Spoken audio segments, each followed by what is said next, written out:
ഇതൊരു വല്ലാത്തൊരു രംഗമാണ്. സ്വീകരിക്കപ്പെടുകയും ക്ഷണനേരം കൊണ്ട് തിരസ്കരിക്കപ്പെടുകയും ചെയ്തൊരു രാജാവാണ്.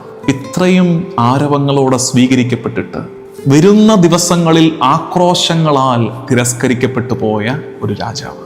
അവനെ ക്രൂശിക്കുക എന്ന് പറയുന്ന ദിവസങ്ങളിലേക്കാണ് ഇതിൻ്റെ പോക്ക്. Again paradox. അങ്ങനെ വൈരുദ്ധ്യങ്ങളുടെ ഒരു രംഗമാണ് ഈ ഭാഗം. ഇവിടെ ഈ രംഗത്തിൽ എവിടെങ്കിലുമൊക്കെ ഒന്ന് സൂക്ഷ്മതയോടെ നോക്കിയാലുണ്ടല്ലോ, കുരിശിൻ്റെ നിഴല് കിടക്കുന്നത് കാണും. ചിലപ്പോൾ അങ്ങനെയാണ്, കുരിശ് അങ്ങോട്ട് മാറിയാണ്, പക്ഷേ അതിൻ്റെ നിഴല് ഇവിടെ വീണ് കിടപ്പുണ്ട്. ഈ ആരവങ്ങളുടെ, ഈ ആഘോഷങ്ങളുടെ നടുക്ക് കുരിശിൻ്റെ നിഴല് വീണ് കിടപ്പുണ്ട്. നമ്മുടെ ജീവിതത്തിലും സമാനമായ അനുഭവങ്ങളില്ലേ? ചില വലിയ സന്തോഷങ്ങളുടെ, വലിയ ആരവങ്ങളുടെ ഒക്കെ മേൽ ഒരു കുരിശിൻ്റെ നിഴല് വീണ് കിടപ്പുണ്ടായിരുന്നു.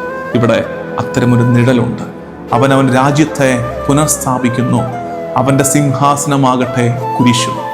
സിംഹാസനാരൂഢരായ രാജാക്കന്മാരെ കണ്ടു ശീലിച്ച ഒരു ജനതയുടെ മുമ്പിൽ കുരിശിനെ സിംഹാസനമാക്കി, മുള്ളിനെ കിരീടമാക്കി അവൻ കുരിശേറുകയാണ്, സ്ലീവായേറുകയാണ്.